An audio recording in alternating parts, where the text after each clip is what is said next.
Good morning everyone. और आज का जो टॉपिक है ये है रशियन रेवोल्यूशन 1917। ये आपके सीडीएस का एक सिलेबस का एक पार्ट है। इससे काफ़ी सारे क्वेश्चंस एग्जाम्स में आपके बनते हैं।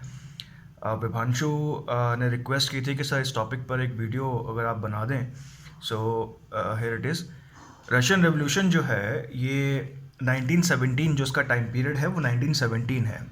नाउ टाइम पीरियड जो है इसका टू पार्ट्स में डिवाइडेड है। एक टाइम पीरियड को हम कहते हैं ओल्ड सेटिंग और एक टाइम पीरियड को हम कहते हैं new setting. Now old setting और न्यू सेटिंग क्या है? टाइम पीरियड जो है ये ध्यान रखेंगे कि 1917 में रशिया में जो कैलेंडर फॉलो होता था वो जूलियन कैलेंडर था। ग्रेगोरियन कैलेंडर जो है वो आज का कैलेंडर है जो पूरे वर्ल्ड वाइड यूज़ किया जाता है। उस समय रशिया में जो कैलेंडर यूज़ हुआ करता था जूलियन कैलेंडर यूज़ हुआ करता था, और ग्रेगोरियन के आने से पहले भी पूरे विश्व में आपका जूलियन कैलेंडर ही यूज़ में लाया जाता था। तो अगर हम रशियन रिवॉल्यूशन के टाइम पीरियड की बात करें तो अकॉर्डिंग टू जूलियन कैलेंडर ये फरवरी 1917 से अक्टूबर 1917 है, और ग्रेगोरियन कैलेंडर की अगर हम बात करें तो ये मार्च 1917 से नवंबर 1917 है। आपने जो एग्ज़ाम के लिए करना है वो आपने करना है कौन सा? ग्रेगोरियन कैलेंडर को ही आप फॉलो करेंगे। ऑलराइट, नाउ जो रशियन रेवोल्यूशन है वो दो सेपरेट पार्ट्स में डिवाइडेड है। फेज़ 1 और फेज़ 2 में हम इसको डिवाइड कर सकते हैं। फेज़ 1 जो मार्च 1917 है और फेज़ 2 जो नवंबर 1917 है। नाउ फेज़ 1 में क्या हुआ था? हम सभी जानते हैं कि रशिया में जो था वो ऑटोक्रेटिक रूल था जार का। नाउ जार क्या होते हैं? जार हुआ करते थे एम्परर या किंग्स ऑफ रशिया। इनको हम जार कहा करते थे। किनको? जो किंग्स या एम्पर हुआ करते थे रशिया के, वो जार कहलाते थे। नाउ मार्च में क्या हुआ? जार का जो ऑटोक्रेटिक रूल था वो ख़त्म हुआ। उस समय निकोलस सेकंड की आपकी पावर थी, और निकोलस सेकंड जो थे वो रोमनोव डायनेस्टी के थे। रोमनोव का नाम आपने सुना होगा, ठीक है, मार्वल्स में भी आपने सुना है। और कौन सी मूवी है याद होगा आपको। सो निकोलस सेकंड का रूल जो जार था ऑटोक्रेटिक रूल वो ख़त्म हुआ, और मेंशेविक जो थे ये एक पार्टी थी जिसके बारे में हम आगे पढ़ेंगे। ये आपकी पावर में आई और डूमा आपकी बनाई गई। ना डूमा क्या है? ये है आपकी रशिया की पार्लियामेंट, ठीक है। और फेज 2 जो नवंबर 1917 में आपका हुआ, इसमें बॉल्शेविक्स ने मेंशेविक्स को आपके गद्दी से हटाकर रशिया में अपनी सरकार आपकी बनाई। नाउ आगे चलने से पहले हम देखते हैं कि इस रेवोल्यूशन के कॉजेस क्या थे। नाउ सबसे पहला जो कॉज है रेवोल्यूशन का वो है autocratic rule of jar in Russia. हम सभी जानते हैं कि जहाँ पे राजा महाराजाओं की सरकार आपकी रहती है वहाँ पे ऑटोक्रेटिक, निरंकुश, अनस्टॉपेबल आपका रूल रहता है, अनअकाउंटेबल आपका रूल रहता है। और इसी तरह के एक रूल आपका जार में था। ये जार जो थे रोमनोव डायनेस्टी के थे, और ये एब्सोल्यूट ऑटोक्रेटिक थे। मतलब इनके ऊपर किसी प्रकार की कोई भी पाबंदी नहीं थी, कोई भी लॉ इनके लिए नहीं बना था। सो लोग जो थे इस ऑटोक्रेटिक रूल से आपका परेशान थे। दूसरा, इन जार्स ने जितने भी आपके पेजेंट्स और फार्मर्स थे उनके ऊपर हैवी टैक्सेस इंपोज आपके किए थे, जिसकी वजह से आपके जो फार्मर्स थे, मजदूर थे, वो जार के इस रूल से क्या थे? आपके सेटिस्फाइड नहीं थे। उसके अलावा अगर फार्मिंग या एग्रीकल्चर बिजनेस आपका नहीं चल रहा है तो लोग एम्प्लॉयमेंट ढूंढते हैं आपके इंडस्ट्रियल सेक्टर में। और जार्स के टाइम पर इंडस्ट्रियल डेवलपमेंट भी आपका नेगेटिव था। इसका क्या मतलब है? इसका ये मतलब है कि लोगों के पास एम्प्लॉयमेंट का कोई भी साधन नहीं था। चौथा रीज़न जो है वो है रशियन जापानीज वॉर जो हुआ था 1904 और 1905 में। नाउ इस रशियन जापानीज वॉर के कॉजेज हम देख लेते हैं। ये एक छोटा सा साइड टॉपिक है जो हमने लेकर चलना है। इसको समझने के लिए मैं आपके सामने मैप रखूंगा, ठीक है। नाउ पहली चीज जो इसमें है वो है dominance over Manchuria and Korea. Now मेरे पास थोड़ा मैप्स का अभाव है, जो मुझे मैप आज मिला है जिसमें आपको समझाना चाहता हूँ। देखो ये जो है ये यहाँ पर जापान है, ऑलराइट।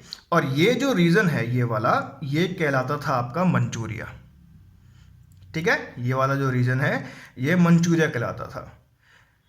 अब एक चीज समझने की है कि इस एरिया को लेके रशिया और जापान के बीच में प्रेजेंट में जो हिस्सा है ये आपका चीन के पास है, ठीक है।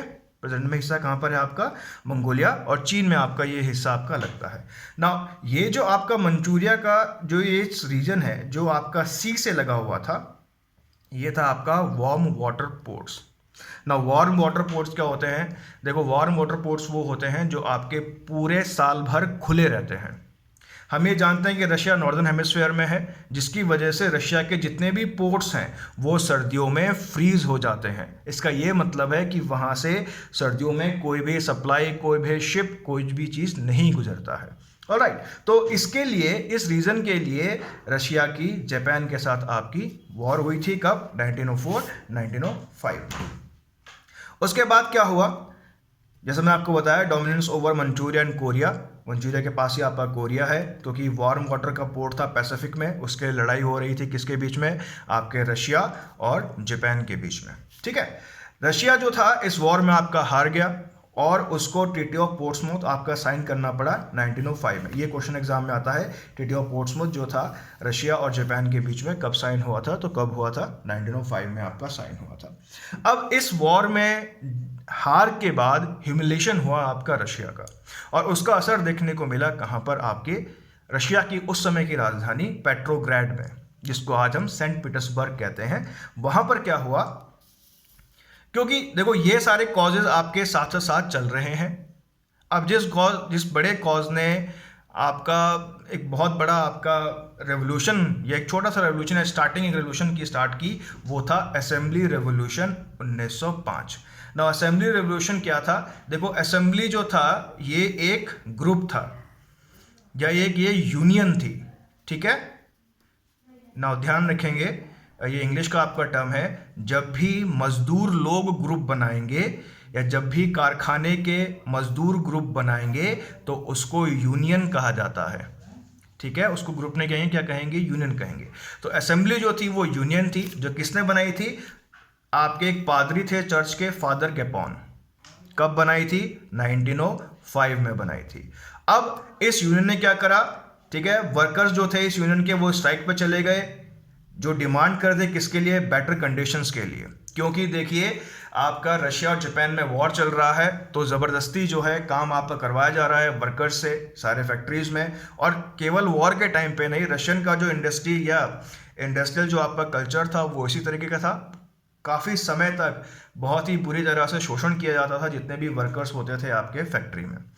उसके बाद वो डिमांड करते लेबर रिफॉर्म्स, कि लेबर रिफॉर्म्स आपके लाए जाएं जिसके तहत वर्कर्स को सही सैलरी, वर्किंग आवर्स उनके फिक्स किए जाएं, टाइम टेबल उनका कुछ आपका इस तरीके से स्टैब्लिश किया जाए।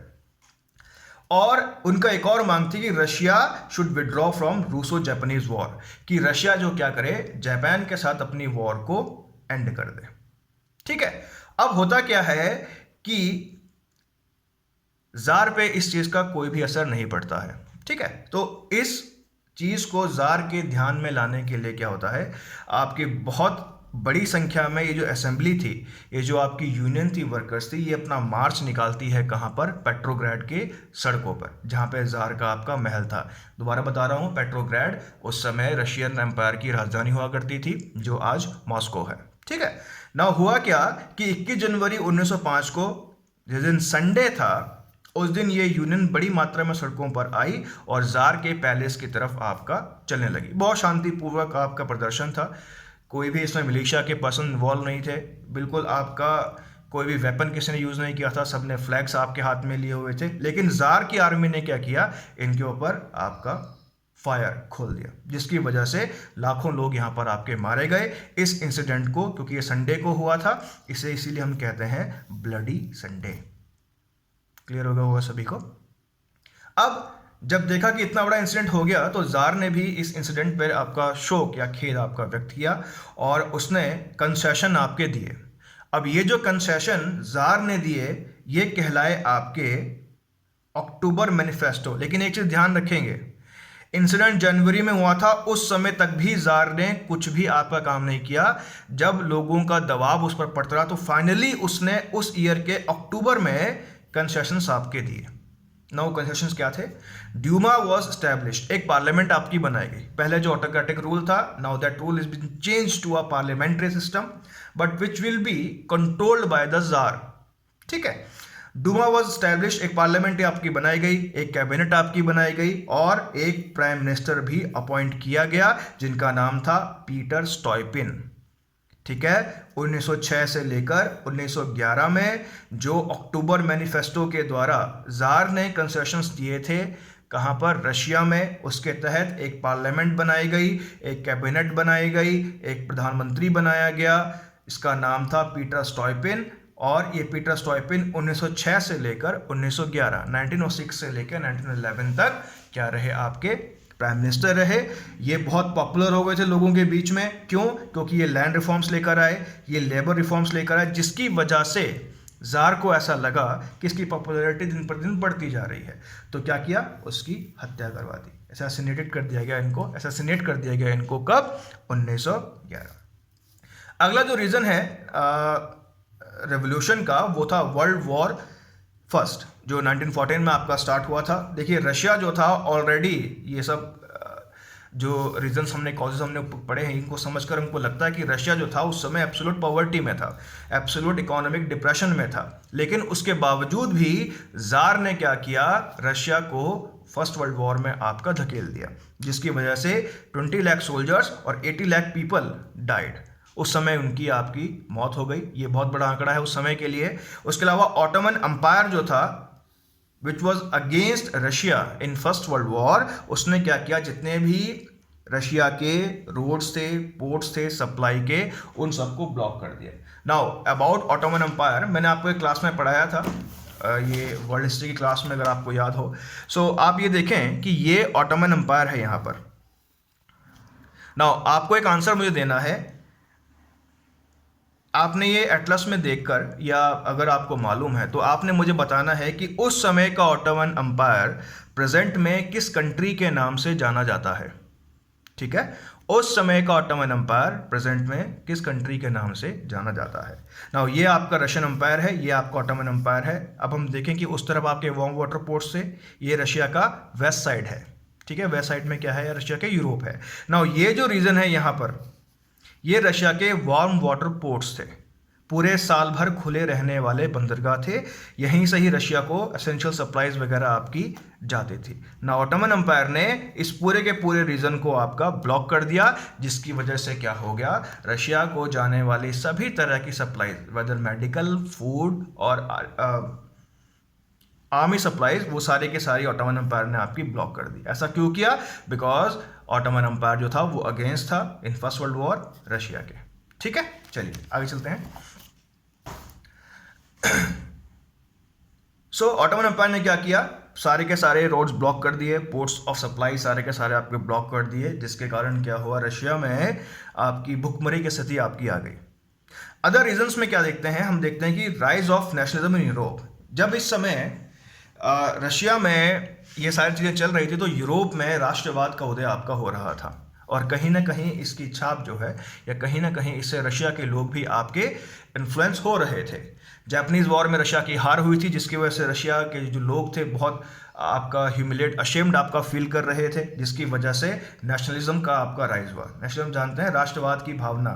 राष्ट्रवाद की भावना, नेशनलिज्म की अप्रोच वो होती है जब लोगों को ये लगे कि हमें अपने देश को महान बनाना है। सिंपल भाषा में आपको समझाता हूँ। जैसे डोनाल्ड ट्रंप ने कहा let's make America great again, तो ये एक नेशनलिस्ट अप्रोच है। जैसे मोदी कहते हैं कि भारत को हमें विश्वगुरु बनाना है, तो ये क्या है? एक नेशनलिस्ट अप्रोच है। इसके अलावा ideas of enlightenment, ideas of enlightenment में हम देखें कि डेमोक्रेसी का आइडिया आपका आ गया था, ह्यूमन राइट्स का आइडिया आपका आया था, और एक जवाबदेह सरकार, अकाउंटेबल गवर्नमेंट का आइडिया भी यूरोप से आपके पैदा हो रहे थे। इसमें मैं ज़्यादा डीप में जाऊँगा, मैं इतना ही समझाना चाहूँगा कि यहाँ पे बहुत सारे आपके फिलोसोफर थे, थिंकर्स थे। कहाँ पर? यूरोप में। जैसे आपके हो गए मोंटेस्क्यू, हो गए आपके जैक्स डेरिडा आपके हो गए। इन लोगों ने ये डिफरेंट थ्योरीज आपकी दी थी अबाउट स्टेट, कि एक आइडियल स्टेट कैसा होना चाहिए। तो डेमोक्रेसी का आइडिया, राइट्स ऑफ इंडिविजुअल का आइडिया, अकाउंटेबल गवर्नमेंट का आइडिया, यहीं से ही आपका पैदा हुआ। तीसरा जो था वो था rise of Vladimir Lenin. Lenin का नाम हमने बहुत सुना है, और इसी रेवोल्यूशन और इसी आपका अनसेटिस्फैक्ट्री विद ऑटोक्रेटिक रूल एक नए व्यक्ति का जन्म हुआ जिनका नाम था व्लादिमीर लेनिन, और उनकी अप्रोच जो थी वो कार्ल मार्क्स के आइडिया पर बेस्ड थी। कार्ल मार्क्स का आइडिया है पावर टू प्रोलेटेरिएट। प्रोलेटेरिएट कौन होते हैं? प्रोलेटेरिएट होते हैं वर्कर्स। कार्ल मार्क्स का ये कहना था कि पावर्स जो है वो वर्कर्स को देनी चाहिए और इक्वली डिवाइड करनी चाहिए थी। अब जो लेनिन की अप्रोच है वो बेस्ड है इस पर थोड़ी सी डिफरेंट है।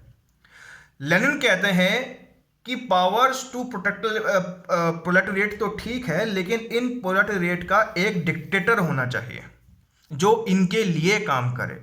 इस डिफरेंस को हम कहते हैं लेनिनिस्ट अप्रोच। मार्क्स ने कहा पावर टू प्रोलेटेरिएट और आपके लेनिन ने कहा डिक्टेटरशिप ऑफ प्रोलेटेरिएट, यानी कि डिक्टेटरशिप हो किसकी? वर्किंग क्लास की। ठीक है, समझ में आ गया। अब लेनिन ने 1898 में एक पार्टी आपकी फॉर्म की इसी अप्रोच को बढ़ाने के लिए। यही जो लेनिनिस्ट अप्रोच थी डिक्टेटरशिप ऑफ वर्कर्स, इस पार्टी का नाम था Russian Social Democratic Party, RSDP. Now RSDP जो थी ये कब बनाई गई? आपकी 1898 में लेनिन के द्वारा। 1903 में RSDP was divided into two parts on the basis of ideological differences. Now RSDP जो थी ये दो पार्ट्स में बट गई। एक पार्ट्स कहलाया, मेजोरिटी जो पार्ट था वो कहलाया बोल्शेविक्स, और जो माइनॉरिटी जो आपका पार्ट था वो कहलाया मेंशेविक्स।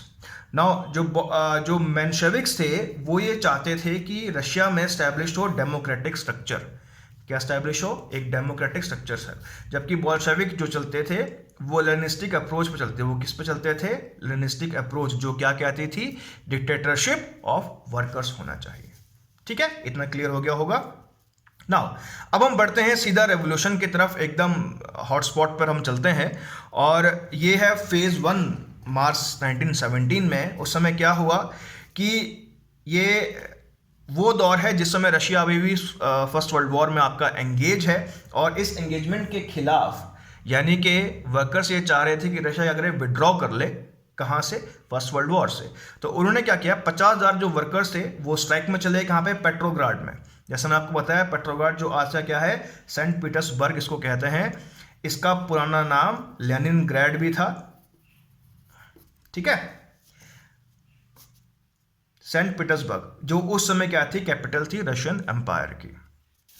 अब जब ये 500 वर्कर्स स्ट्राइक पे आपके चले गए, कहाँ पे? पेट्रोग्राड में। और किस लिए गए? To withdraw from First World War. इस बात को जताने के लिए या इस बात का विरोध करने के लिए कि रशिया जो है फर्स्ट वर्ल्ड वॉर में आपका पार्टिसिपेट कर रहा है, और रशिया को क्योंकि उसकी इकोनॉमिक कंडीशन बहुत ख़राब है और युद्ध का जो खर्चा है वो बहुत ज़्यादा आपका है, तो रशिया को क्या करना चाहिए? फर्स्ट वर्ल्ड वॉर से विड्रॉ कर देना चाहिए था। अब जो जार था निकोलस सेकेंड, जैसा हमने पढ़ा, डर के मारे उसने क्या करा? अपना गद्दी छोड़ दी अपने भाई माइकल के लिए। नाउ माइकल ने क्या किया? जार बनने से मना कर दिया कि उसको डर लग गया कि अगर मैं जार बन गया तो इस समय मैं मारा जाऊंगा। इसकी वजह से क्या हुआ? राज सिंहासन खाली हो गया, और ऐसे कंडीशन में जो डूमा थी, जो पार्लियामेंट थी, उसने कंट्रोल आपका ले लिया।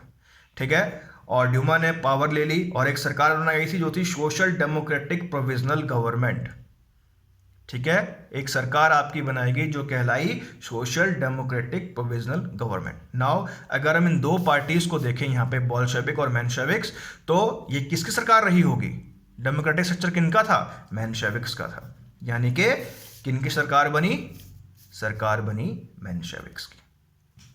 ठीक है, नाउ मेंशेविक्स ने गलतियां क्या की? मेंशेविक्स ने कहा था कि इस समय जो है हालात सही नहीं है, सो इस समय हम पावर कंट्रोल कर लेते हैं, थोड़ी सी चीज़ों को स्टेबलाइज कर लेते हैं, उसके बाद हम क्या करेंगे? इलेक्शंस कराएंगे।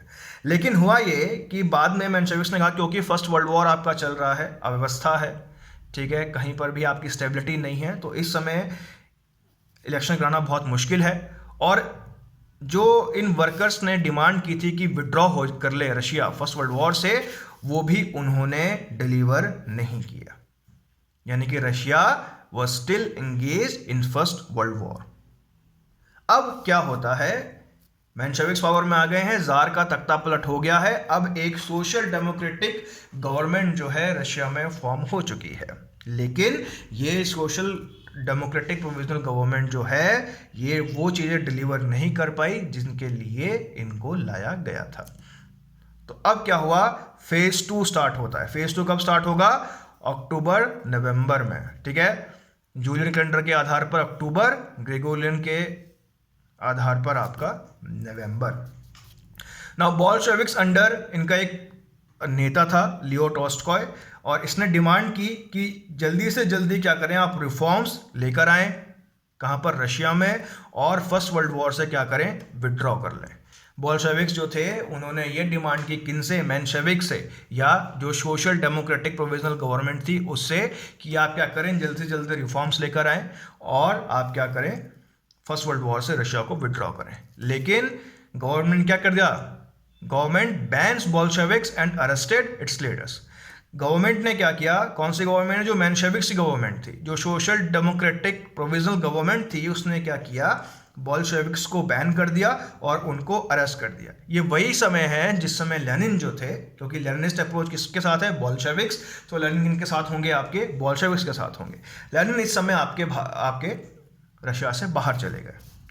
अब होता क्या है, मेंशेविक्स का आपका रेन आपका चल रहा है, मेंशेविक सरकार आपकी चल रही है। इतने में जो रशिया की आर्मी है वो कू यानी कि तख्ता पलट करने की कोशिश करती है गवर्नमेंट की, अगस्त में, ठीक है। गवर्नमेंट का जैसे हम देखते हैं ना, पाकिस्तान में तख्ता पलट होते रहते हैं लगातार, ऐसे ही रशिया की जो आर्मी थी उसने तख्ता पलट करने की कोशिश की, किसकी, सरकार की, कब, अगस्त में। और उस समय जो प्रधानमंत्री जो थे उस समय मेंशेविक्स के, कौन, पीएम केरेंस्की, उन्होंने बोल्शेविक से हेल्प मांगी और उनके रेड गार्ड से हेल्प मांगी।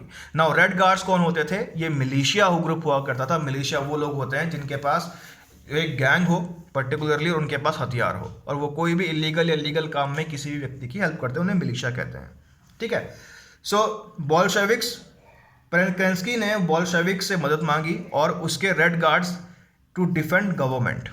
जो आर्मी जो तख्ता पलट करने की कोशिश कर रही थी उसमें जो उस समय के प्रधानमंत्री थे, जो किस पार्टी के रहे होंगे, मेंशेविक पार्टी के रहे होंगे, उन्होंने हेल्प मांगी किनसे, बोल्शेविक्स से और उनके रेड गार्ड से। रेड गार्ड्स क्या थी, मिलिशिया ग्रुप था, ठीक है, बंदूकधारी ग्रुप था, जिन्होंने हेल्प मांगी किससे, रेड गार्ड से, सरकार को बचाने के लिए, और रेड गार्ड्स ने सक्सेसफुली सरकार को आपका बचा लिया। अब रेड गार्ड्स ने सरकार को तो बचा लिया, लेकिन रेड गार्ड्स जो थे वो पेट्रोग्रेड में ही रुके रहे, वो पेट्रोग्रेड से गए नहीं कहीं बाहर, वहीं पर आपके रुके रहे। और जब पेट्रोग्रेड में रेड गार्ड्स आपके रहे तो लेनिन की वापसी होती है, कहां पर, पेट्रोग्रेड में, और लेनिन ने वापस आके अपनी स्पीचेस देना आपकी स्टार्ट की और आपके बहुत ज़्यादा फेमस आपके हो गए, ठीक है।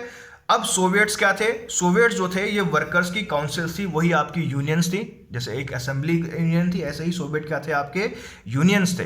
अब ये जो यूनियंस थे ये कंट्रोल किए जाते थे बाय बोल्शेविक्स। अब यहाँ पर कंट्रोल लिखना पूरी तरह सही नहीं होगा, लेकिन इसके लिए मैं आपको सब समझाता हूँ कि सोवियट्स का जो झुकाव था वो बोल्शेविक्स की तरफ ज़्यादा था, ना कि मेंशेविक्स की तरफ, ठीक है। यानी कि जो सोवियट्स थे वो फेवर करते थे किसको, बोल्शेविक्स को। तो सोवियट्स ने हेल्प की किसको, बोल्शेविक्स को, to they help to gain control over the country. Soviets ने हेल्प की बोल्शेविक्स को और बोल्शेविक्स ने क्या किया, कंट्री पर कंट्रोल करना स्टार्ट किया। अक्टूबर 24-25 को soviets capture all government buildings in the capital and major cities in Russia.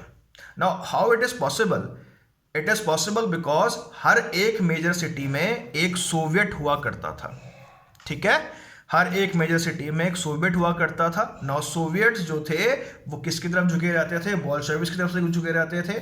तो रेड गार्ड्स जो राजधानी में थे पहले से ही, और सोवियट्स ने मिलकर क्या किया, जितनी भी गवर्नमेंट बिल्डिंग्स थी उनको 24-25 अक्टूबर को कंट्रोल कर लिया। अब क्योंकि सोवियट सारे के सारे मेजर सिटीज में थे रशिया की, तो उन्होंने सारे के सारे मेजर सिटीज को भी आपके अपने कंट्रोल में ले लिया, और मेंशेविक्स को तख्ता से उठाकर बोल्शेविक्स जो थे वो आपके पावर में आ गए। अब इस रेवोल्यूशन में कोई भी खून खराबा नहीं हुआ, इसलिए इसको ब्लडलेस रेवोल्यूशन कहते हैं। इतना क्लियर हो गया होगा। नाउ जब बोल्शेविक्स आपके पावर में आ गए हैं तो अब स्टार्ट होगा क्या, रशियन सिविल वॉर। 1917 और 1922 से के बीच तक ये, इस टाइम पीरियड के बीच तक ये रशियन वॉर या रशियन सिविल वॉर आपका चला था। और इस रशियन सिविल वॉर में, क्योंकि हम जानते हैं सिविल वॉर का मतलब होता है a war within a country which is based on two different ideologies, ठीक है, जिसके सपोर्टर आपस में लड़ते हैं। सो सिविल वॉर जो था ये विद इन द कंट्री होता है। इसमें दो आइडियोलॉजी थी, एक आइडियोलॉजी किसकी थी, लेनिनिस्ट, और दूसरी आइडियोलॉजी किसकी थी, डेमोक्रेटिक स्ट्रक्चर। जो लेनिनिस्ट आइडियोलॉजी थी वो कहलाई रेड आर्मी, रशियन की आर्मी को आज भी हम क्या कहते हैं, रेड आर्मी कहते हैं, ठीक है। और जो दूसरे थे मेंशेविक्स, वो क्या कहलाए आपके, व्हाइट आर्मी। अब ये जो आपका सिविल वॉर हुआ, इसमें 20 से 30 लाख लोगों की आपकी मौत हुई थी। दो ग्रुप्स थे, रेड्स में कौन थे, रेड आर्मी थी, ठीक है, और आपके सोवियट्स। तो ये कौन सा ग्रुप हो गया, लेनिनिस्ट ग्रुप हो गया, है ना। और दूसरी आर्मी थी या दूसरा ग्रुप था व्हाइट्स, जिसमें कौन कौन लोग थे, सपोर्टर्स ऑफ मोनार्की, जो राजतंत्र के सपोर्टर्स थे, जो ये चाहते थे कि राजतंत्र आपका बना रहे। दूसरे थे आपके लैंडलॉर्ड्स। लैंडलॉर्ड्स कौन थे, लैंडलॉर्ड्स होते हैं ज़मींदार, क्योंकि लेनिन ने कहा था, देखो कम्युनिस्ट अप्रोच क्या होती है कि कोई भी मालिक नहीं होगा, सबको बराबर दिया जाएगा। तो अगर आप ज़मींदार हैं ऐसे देश में, तो इसका मतलब आपकी ज़मीन भी छिनने वाली है। तो आप किसका साथ देंगे, वाइट्स का साथ देंगे।